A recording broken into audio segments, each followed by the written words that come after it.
ओम नमो भगवते वासुदेवाय नमः। आपके अपने YouTube चैनल जय मां कंजक में आपका बहुत बहुत स्वागत है।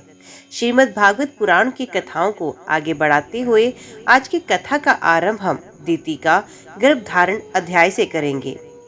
उम्मीद करती हूँ कथा का पूरा फल लेने के लिए आप कथा को शुरू से लेकर अंत तक जरूर श्रवण करेंगे। कथा शुरू करने से पहले आपसे एक निवेदन है, अपने कमेंट्स और लाइक से हमारा प्रोत्साहन बढ़ाते रहिए और अपने सुझाव कमेंट बॉक्स के जरिए हमें भेजते रहिए। ओम नमो भगवते वासुदेवाय नमः। श्री सुखदेव जी कहते हैं, राजन, प्रयोजनवश शुक्र बने श्री हरि की कथा को मैत्रेय जी के मुख से सुनकर भी भक्त व्रतधारी विदुर जी की पूर्ण तृप्ति ना हुई। अत उन्होंने हाथ जोड़कर फिर पूछा। विदुर जी ने कहा, मुनिवर, हमने ये बात आपके मुख से अभी सुनी है कि आदिदेत्य हिरण्याक्ष को भगवान यज्ञ मूर्ति ने ही मारा। ब्राह्मण जिस समय भगवान लीला से ही अपनी दाढ़ों पर रखकर पृथ्वी को जल में से निकाल रहे थे, उस समय उनसे दैत्यराज हिरण्याक्ष की मुठभेड़ किस कारण हुई? श्री मैत्रेय जी ने कहा, विदुर जी, तुम्हारा प्रश्न बड़ा ही सुंदर है, क्योंकि तुम श्री हरि की अवतार कथा के विषय में ही पूछ रहे हो, जो मनुष्यों के मृत्युपाश का छेदन करने वाली है। देखो, उत्तानपाद का पुत्र ध्रुव बालकपन में श्री नारद जी की सुनाई हुई हरि कथा के प्रभाव से ही मृत्यु के सर पर पैर रखकर भगवान के परम पद पर आरूढ़ हो गया था। पूर्व काल में एक बार इसी वरा भगवान और हिरण्याक्ष के युद्ध के विषय में देवताओं के प्रश्न करने पर देवदेव श्री ब्रह्मा जी ने उन्हें ये इतिहास सुनाया और उसी की परंपरा से मैंने सुना है।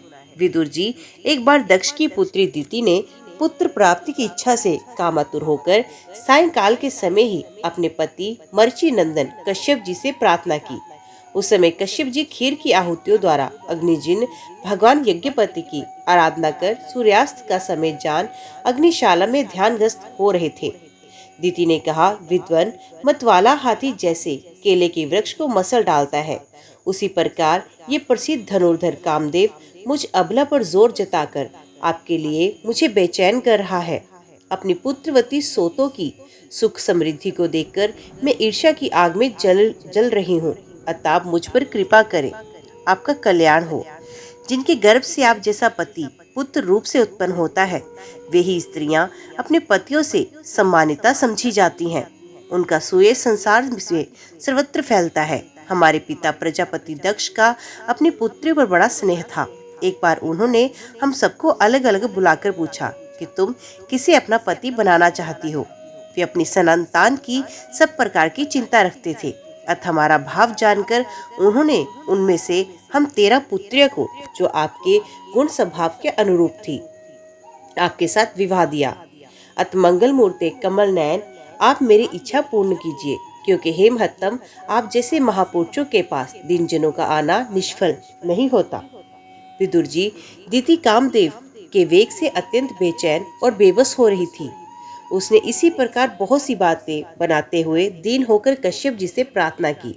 तब उन्होंने उसे सुमधुर वाणी से समझाते हुए कहा, भीरू, तुम्हारी इच्छा के अनुसार मैं अभी तुम्हारा प्रिय अवश्य करूंगा। भला जिसके द्वारा अर्थ, कर्म और काम तीनों की सिद्धि होती है, अपनी ऐसी पत्नी की कामना कौन पूर्ण नहीं करेगा। जिस जहाज पर चढ़कर मनुष्य महासागर को पार करता है, उसी प्रकार गृहस्थ आश्रय दूसरे आश्रमों को आश्रय देता हुआ अपने आश्रम द्वारा स्वयं भी दुख समुद्र के पार हो जाता है। मानिनी, स्त्री को तो विविध पुरुषार्थ की कामना वाले पुरुष का आधा अंग कहा गया है। उस पर अपनी गृहस्थी का भार डालकर पुरुष निश्चिंत होकर विचरता है। इंद्रिय रूप शत्रु अन्य आश्रम वाले के लिए अत्यंत दुर्जय है, किंतु जिस प्रकार किले का स्वामी सुगमता से ही लूटने वाला शत्रु को अपने अधीन करता है, उसी प्रकार हम अपनी विवाहिता पत्नी का आश्रय लेकर इन इंद्रिय रूप शत्रु को सहज में ही जीत लेते हैं। गृहेश्वरी, तुम जैसी भार्या के उपकारों का बदला तो हम अथवा और कोई गुणग्राही पुरुष अपनी सारी उम्र अथवा जन्मांतर में भी पूर्ण रूप से नहीं चुका सकता। तो भी तुम्हारी इस संतान प्राप्ति की इच्छा को मैं यथाशक्ति अवश्य पूर्ण करूंगा, परंतु अभी तुम एक मुहूर्त ठहरो, जिसे लोग मेरी निंदा न करें। यह अत्यंत घोर समय राक्षसादि घोर जीवों का है और देखने में भी बड़ा भयानक है। इसमें भगवान भूतनाथ के गण भूत प्रेत आदि घुमा करते हैं। साध्वी इस संध्या काल में भूत भावन भूतपति भगवान शंकर अपने गण भूत प्रेत आदि को साथ लिए बैल पर चढ़कर विचरा करते हैं, जिनका जटाजूट शमशान भूमि से उठे हुए बवंडर की धूलि से धूसरित होकर देदीप्यमान हो रहा है, तथा जिनके स्वर्ण कांति में और शरीर में भस्म लगी है। वे तुम्हारे देवर महादेव जी अपने सूर्य चंद्रमा अग्निरूप तीनों नेत्रों से सभी को देखते हैं। संसार में उनका कोई अपना या पराया नहीं, ना कोई अधिक आदरणीय और ना निंदनीय है। हम लोग तो अनेक प्रकार के व्रतों का पालन करके उनकी माया को ही ग्रहण करते हैं, जिसे उन्होंने भोग कर लात मार दी हो। विवेकी पुरुष अविद्या के आवरण को हटाने की इच्छा से उनके निर्मल चरित्र का गान किया करते हैं। उनसे बढ़कर तो क्या, उनके समान भी कोई नहीं, और उन तक केवल सत्पुरुषों की ही पहुंच है। ये सब होने पर भी वे स्वयं पिशाचों का सा आचरण करते हैं। ये नर शरीरों कुत्तों का भोजन है, जो अविवेकी पुरुष आत्मा मानकर वस्त्र आभूषण माला और चंदनादि से इसकी सजाते और संवारते हैं। वे अभागे ही आत्माराम भगवान शंकर के आचरण पर हंसते हैं। हम लोग तो क्या, ब्रह्मादि लोकपाल भी उन्हीं की बांधी हुई धर्म मर्यादा का पालन करते हैं। वे ही इस विश्व के अधिष्ठान है, तथा ये माया भी उन्हीं की आज्ञा का अनुसरण करने वाली है। ऐसे होकर भी वे प्रेतों का सा आचरण कर रहे हैं। अहो, उन जगत व्यापक प्रभु की ये अद्भुत लीला कुछ समझ में नहीं आती। मैत्री जी ने कहा, पति के इस प्रकार समझाने पर भी कामातुरा दीति ने वेश्या के समान निर्लज्ज होकर ब्रह्म ऋषि कश्यप जी का वस्त्र पकड़ लिया। तब कश्यप जी ने उस निंदित कर्म में अपनी भार्या का बहुत आग्रह देख देव को नमस्कार किया और एकांत में उसके साथ समागम किया। फिर जल में स्नान कर प्राणी और वाणी का संयम कर विशुद्ध ज्योतिर्मय सनातन ब्रह्म का ध्यान करते हुए उसी का जप करने लगे। विदुर जी दीति को भी उस निंदित कर्म के कारण बड़ी लज्जा आई और वे ब्रह्म ऋषि के पास जा सर झुकाकर इस प्रकार कहने लगी, ब्राह्मण भगवान रुद्र भूतों के स्वामी हैं। मैंने उनका अपराध किया, किंतु वे भूत श्रेष्ठ मेरे इस गर्भ को नष्ट न करें। मैं भक्तवांश कल्पतरु उग्र एवं रुद्र महादेव को नमस्कार करती हूँ। वे सत्पुरुषों के लिए कल्याणकारी एवं दंड देने के भाव से रहित हैं, किंतु दुष्टों के लिए क्रोध मूर्ति दंड पाणी है। हम स्त्रियों पर तो व्याध भी दिया करते हैं, फिर वे सती पति तो मेरे बहनोई हैं और परम कृपालु हैं, अतः मुझ पर प्रसन्न हो। श्री मैत्री जी ने कहा, विदुर जी, प्रजापति कश्यप ने सायंकालीन संध्या वंदन आदि कर्म से निवृत्त होने पर देखा कि दीति थरथर कांपती हुई अपनी संतान की लौकिक और परलौकिक उन्नति के लिए प्रार्थना कर रही है। तब उन्होंने उससे कहा, तुम्हारा चित्त कामना वासना से मलिन था, वे समय भी ठीक नहीं था, और तुमने मेरी बात भी नहीं मानी तथा देवताओं की भी अवहेलना की। अमंगलमयी चंडी, तुम्हारी कोख से दो बड़े ही अमंगलमय और अधम पुत्र उत्पन्न होंगे। वे बार बार संपूर्ण लोक और लोकपालों को अपने अत्याचारों से रुलाएंगे। जब उनके हाथ से बहुत से निरपराध और दीन प्राणी मारे जाने लगेंगे, स्त्रियों पर अत्याचार होने लगेंगे और महात्माओं को शुद्ध किया जाएगा, उस समय संपूर्ण लोकों की रक्षा करने वाले श्री जगदीश्वर कुपित होकर अवतार लेंगे और इंद्र जैसे पर्वतों का दमन करता है उसी प्रकार उनका वध करेंगे। दीति ने कहा, प्रभु, यही मैं भी चाहती हूँ कि यदि मेरे पुत्रों का वध हो तो वे साक्षात भगवान चक्रपाणि के हाथों से ही हो, कुपित ब्राह्मणों के शाप आदि से नहीं। जो जीव ब्राह्मणों के शाप से दग्ध अथवा प्राणियों को भय देने वाला होता है, वे किसी भी योनि में जाए उस पर नारकी जीव भी दया नहीं करते। कश्यप जी ने कहा, देवी, तुमने अपने किए पर शोक और पश्चाताप प्रकट किया है। तुम्हें शीघ्र ही उचित अनुचित का विचार भी हो गया तथा भगवान विष्णु शिव और मेरे प्रति भी तुम्हारा आदर जान पड़ता है। इसलिए तुम्हारे एक पुत्र के 4 पुत्रों में से एक ऐसा होगा जिसका सत्पुरुष भी मान करेंगे और जिसके पवित्र यश को भक्तजन भगवान के गुणों के साथ गाएंगे। जिस प्रकार खोटे सोने को बार बार तपाकर शुद्ध किया जाता है, उसी प्रकार साधु जन उसके स्वभाव का अनुकरण करने के लिए निर्वेदता आदि उपायों से अपने अंतकरण को शुद्ध करेंगे, जिनकी कृपा से उन्हीं का स्वरूपभूत ये जगत आनंदित होता है। वे स्वयं प्रकाश भगवान भी उसकी अनन्य भक्ति से संतुष्ट हो जाएंगे। दीति, वे बालक बड़ा ही भगवत भक्त, उदार हृदय, प्रभावशाली और महान पुरुषों का भी पूज्य होगा तथा प्रौढ़ भक्ति भाव से विशुद्ध और भावनाविद हुए अंतकरण में श्री भगवान को स्थापित करके देहाभिमान को त्याग देगा। वे विश्व में अनासक्त, शीलवान, गुणों का भंडार तथा दूसरों की समृद्धि में सुख और दुखों में मानने वाला होगा। उसका कोई शत्रु ना होगा तथा चंद्रमा जैसे ग्रीष्म ऋतु के तप को हार लेता है, वैसे ही वे संसार के शोक को शांत करने वाला होगा, जो इस संसार के बाहर भीतर सब और विराजमान है।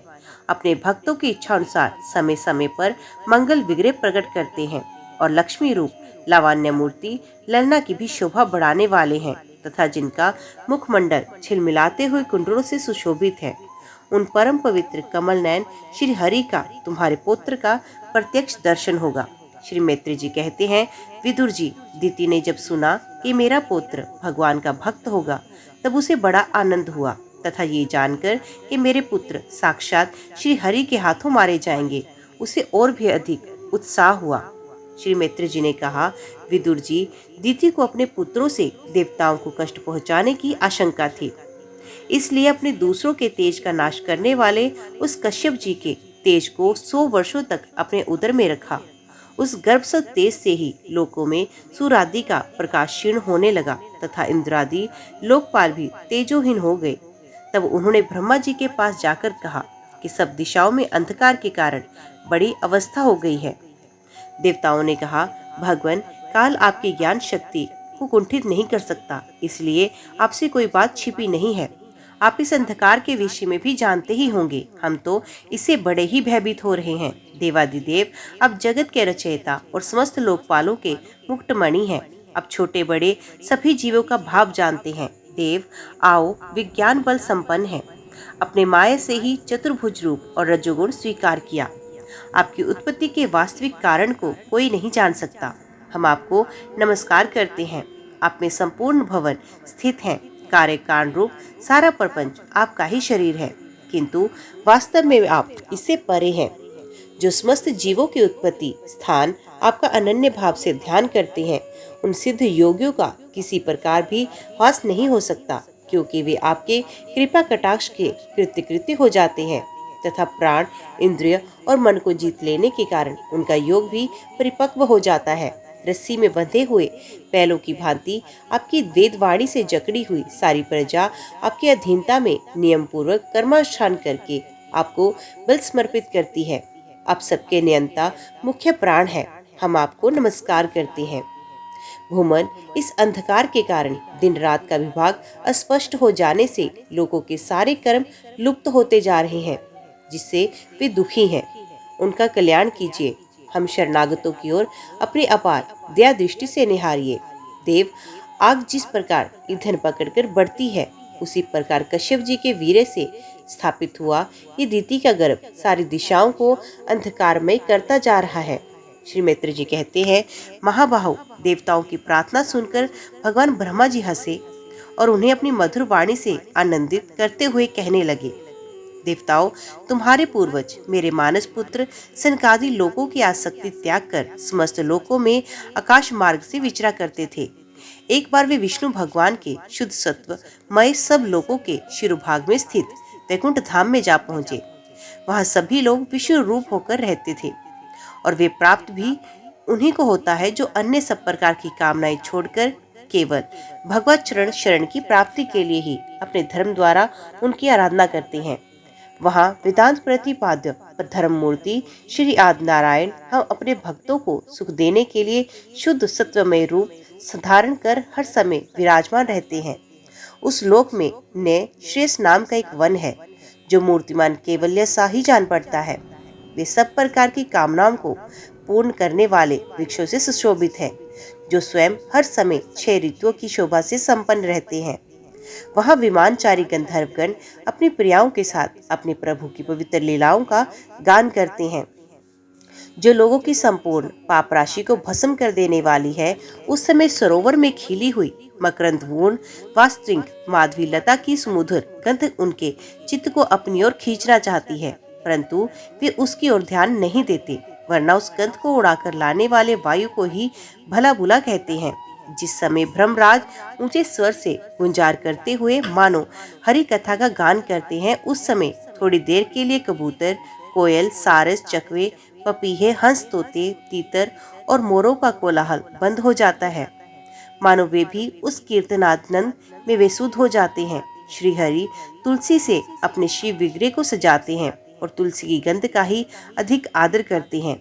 ये देखकर वहाँ के मंदार, कुंद, कुरबुक, उत्पल, चंपक, वरण, पुनाग, नागकेसर, वकील, अम्बुज और पारिजात आदि पुष्प सुगंध युक्त होने पर भी तुलसी का ही तप अधिक मानते हैं। वे लोग वैदूर्य, मरकतमणि और स्वर्ण के विमानों से भरा हुआ है। ये सब किसी कर्म फल से नहीं, बल्कि एकमात्र श्री हरि के पाद पद्मों की वंदना करने से ही प्राप्त होता है। उन विमानों पर चढ़े हुए कृष्ण प्राण भगत भक्तों के चिट्टों में बड़े बड़े नितंबों वाली सुमुखी सुंदरियां भी अपनी मंद मुस्कान एवं मनोहर हास परिहास से काम विकार नहीं उत्पन्न करती। परम सौंदर्यशालिनी लक्ष्मी जी, जिनकी कृपा प्राप्त करने के लिए देवगण भी यत्नशील रहते हैं, श्री हरि के भवन में चंचलतापूर्व दोष को त्याग कर रहती है।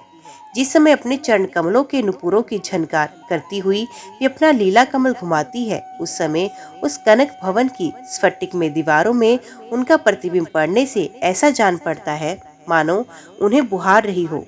प्यारे देवताओं, जिस समय दासियों को साथ लिए वे अपने क्रीड़ावन में तुलसी दल द्वारा भगवान का पूजन करती हैं, तब वहाँ के निर्मल जल से भरे हुए सरोवरों में, जिनमें मूंगे के घाट बने हुए हैं, अपना सुंदर अलकावली और उन्नत नासिका से शोभित मुखारविंद देखकर ये भगवान का चुंबन किया करती हैं।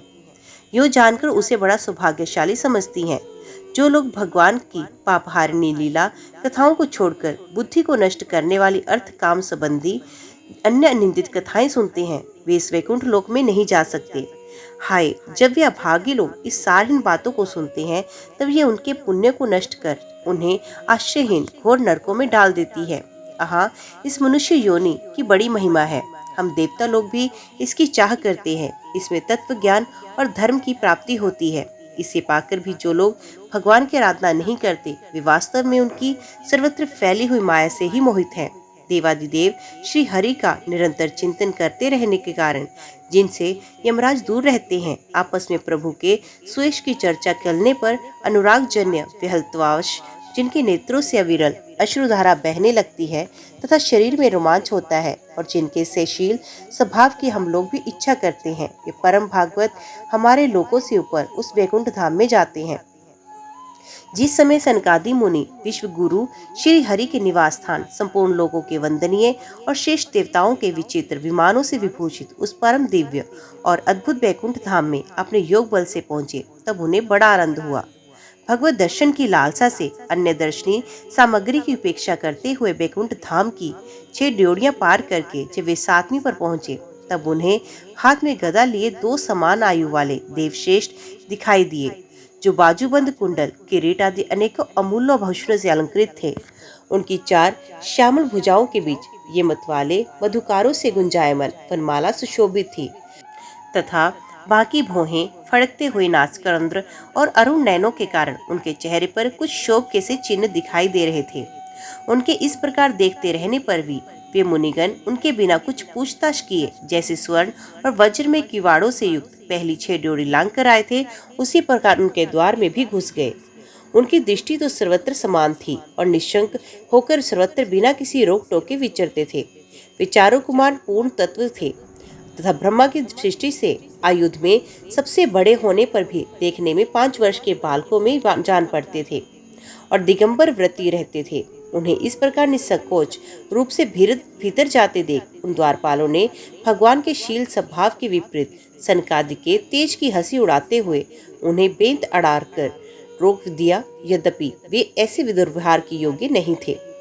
जब उन द्वारपालों ने वैकुंठवासी देवताओं के सामने पूजा के सर्वश्रेष्ठ पात्र उन कुमारों को इस प्रकार रोका, तब अपने प्रियतम प्रभु के दर्शनों में विघ्न पड़ने के कारण उनके नेत्र सहसा कुछ कुछ क्रोध से लाल हो उठे और वे इस प्रकार कहने लगे, अरे द्वारपालों, जो लोग भगवान की महती सेवा के प्रभाव से श्लोक को प्राप्त होकर यहाँ निवास करते हैं, वे तो भगवान के समान ही समदर्शी होते हैं। तुम दोनों भी उन्हीं में से हो, किंतु तुम्हारे स्वभाव में ये विषमता क्यों है? भगवान तो परम शांत स्वभाव है, उनका किसी से विरोध नहीं। फिर यहाँ ऐसा कौन है जिस पर शंका की जा सके? तुम स्वयं कपटी हो, इसी से अपने ही समान दूसरों पर शंका करते हो। भगवान के उदर में ये सारा ब्रह्मांड स्थित है। इसलिए यहाँ रहने वाले ज्ञानी जन सर्वात्मा श्री हरि से अपना कोई भेद नहीं, बल्कि महाकाश से घटाकाश की भांति उनमें अपना अंतर्भाव देखते हैं। तुम तो देव रूपधारी हो, फिर भी तुम्हें ऐसा क्या दिखाई दिया जिससे तुमने भगवान के साथ कुछ भेदभाव करने कारण होने वाले भय की कल्पना कर ली। तुम तो इन भगवान वैकुंठनाथ के पार्षद, किंतु तुम्हारी बुद्धि बहुत मंद है। अतएव तुम्हारा कल्याण करने के लिए हम तुम्हारे अपराध के योग्य दंड का विचार करते हैं। तुम अपनी मंद बेद बुद्धि के दोष से इस वैकुंठ लोक से निकलकर उन पाप में योनियों में जाओ, जहाँ काम, क्रोध, लोभ, प्राणियों के ये 3 शत्रु निवास करते हैं। सनकादि के ये कठोर वचन सुनकर और ब्राह्मणों के शाप को किसी भी प्रकार के शस्त्र समूह से निवारण होने योग्य ना जानकर श्री हरि के वे दोनों पार्षद अत्यंत दीन भाव से उनके चरण पकड़कर पृथ्वी पर लेट गए। और वे जानते थे कि उनके स्वामी श्री हरि भी ब्राह्मणों से बहुत डरते हैं। फिर उन्होंने अत्यंत आतुर होकर कहा, भगवान, हम अवश्य अपराधी हैं, अतः आपने हमें जो दंड दिया वे उचित ही है और वे हमें मिलना ही चाहिए। हमने भगवान का अभिप्राय ना समझकर उनकी आज्ञा का उल्लंघन किया, इससे हमें जो पाप लगा वे आपके दिए हुए दंड से सर्वथा धुल जाएगा। किंतु हमारी इस दुर्दशा का विचार करके यदि करनावश आपको थोड़ा सा भी अनुताप हो तो ऐसी कृपा कीजिए कि जिससे उन अधमाधम योनियों में पर जाने पर भी हमें भगवत स्मृति को नष्ट करने वाला मोह ना प्राप्त हो। इधर जब साधु जनों के प्रियधन भगवान कमलनाथ को मालूम हुआ कि मेरे द्वारपालों ने सनकादि साधु का अनादर किया, तब वे लक्ष्मी जी के सहित अपने उन्हीं श्री चरणों से चलकर ही वहां पहुंचे, जिन्हें परमहंस मुनिजन ढूंढते रहते हैं, सहज में पाते नहीं। सनकादि ने देखा उनकी समाधि के विषय श्री वैकुंठनाथ स्वयं उनके नेत्र गोचर होकर पधारे। उनके साथ साथ पार्षदगण छत्र चिमरादी लिए चल रहे हैं तथा प्रभु के दोनों ओर राजहंस के पंखों के समान 2 श्वेत चवर डुलाए जा रहे हैं। उनकी शीतल वायु से उनके श्वेत क्षेत्र में लगी हुई मोतियों की झालर हिलती हुई ऐसी शोभा दे रही है मानो चंद्रमा की किरणों से अमृत की बूंदें झर रही हों। प्रभु समस्त सद्गुणों के आश्रय हैं। उनकी सौम्य मुख मुद्रा को देखकर जान पड़ता था मानो वे सभी पर अनवरत कृपा सुधा की वर्षा कर रहे हों। अपनी स्नेहमय चितवन से वे भक्तों का हृदय स्पर्श कर रहे थे तथा उनके सुविशाल श्याम वक्ष स्थल पर सवृथा के रूप में जो साक्षात लक्ष्मी विराजमान थी, उनसे मानो वे समस्त दिव्य लोकों के चूड़ामणि बैकुंठ धाम को सुशोभित कर रहे थे। उनके पीताम्बर मंडित विशाल नितंबों पर झिलमिलाती हुई करधनी और गले में भ्रमरों से मुखरित वनमाला विराज रही थी तथा वे कलाइयों में सुंदर कंगन पहने अपना एक हाथ गरुड़ जी के कंधे पर रख दूसरे से कमल का पुष्प घुमा रहे थे। उनके अमोल कपोल बिजली की प्रभा का जो भी ले जाने वाली मकराकृत कुंडलों की शोभा बढ़ा रहे थे। उभरी हुई उघड़ नासिका थी, बड़ा ही सुंदर मुख था, सर पर मणि के मुकुट विराजमान था तथा चारों भुजाओं के बीच महामूल्यवान मनोहर हार की और गले में कौस्तुभ मणि की अपूर्व शोभा थी। भगवान का शिव विग्रह बड़ा ही सौंदर्यशाली था। उसे देखकर भक्तों के मन में ऐसा वितर्क होता कि इसके सामने लक्ष्मी जी का सौंदर्य भी गलित हो गया। ब्रह्मा जी कहते हैं, देवताओं, इस प्रकार मेरे महादेव जी के और तुम्हारे लिए परम सुंदर विग्रह धारण करने वाले श्री हरि को देखकर सनकादि मुनीश्वर ने उन्हें सिर झुकाकर प्रणाम किया। उस समय उनकी अद्भुत छवि को निहारते निहारते उनके नेत्र तृप्त नहीं होते थे। सनकादि मुनीश्वर निरंतर ब्रह्मानंद में निमग्न रहते थे, किंतु जिस समय भगवान कमल नयन के चरणारविंद मकरंद से मिली हुई तुलसी मजरी के गंध से सुस्वाभावित वायु को नासिका रंध्र के द्वारा उनके अंतकरण में प्रवेश किया, उस समय वे अपने शरीर को संभाल न सके और उस दिव्य गंध ने उनके मन में खलबली मचा दी। भगवान का मुख नीलकमल के समान था, अति सुंदर, अधर और कुंदकली के समान मनोहर। हाथ से उनकी शोभा और भी बढ़ गई थी। उसकी झांकी करके वे कृत्य कृत्य हो गए और फिर पद्म राग के समान लाल लाल नखों से सुशोभित उनके चरण कमल को देखकर वे उन्हीं का ध्यान करने लगे।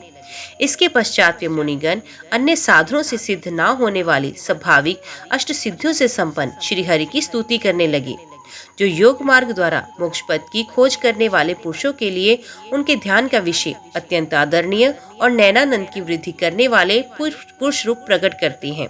सनकादि मुनियों ने कहा, अनंत यद्यपि आप अंतर्यामी रूप से दुष्ट चित्त पुरुषों के हृदय में भी स्थित हैं, तथापि उनकी दृष्टि से ओझल ही रहते हैं। किंतु आज हमारे नेत्रों के सामने तो आप साक्षात विराजमान हैं। प्रभु, जिस समय आपसे उत्पन्न हुए हमारे पिता ब्रह्मा जी ने आपका रहस्य वर्णन किया, उसी समय हमारी बुद्धि में तो आप विराजित थे, किंतु प्रत्यक्ष दर्शन का महान सौभाग्य तो हमें आज ही मिला। भगवान, हम आपको साक्षात प्रणाम करते हैं। इस समय आप अपने विशुद्ध सत्वमय विग्रह से अपने इन भक्तों को आनंदित कर रहे हैं। आपकी सगुण साकार मूर्ति को राग और अहंकार से मुक्त मुनिजन आपकी कृपा दृष्टि से प्राप्त हुए सुदृढ़ भक्ति योग के द्वारा अपने हृदय में उपलब्ध करते हैं।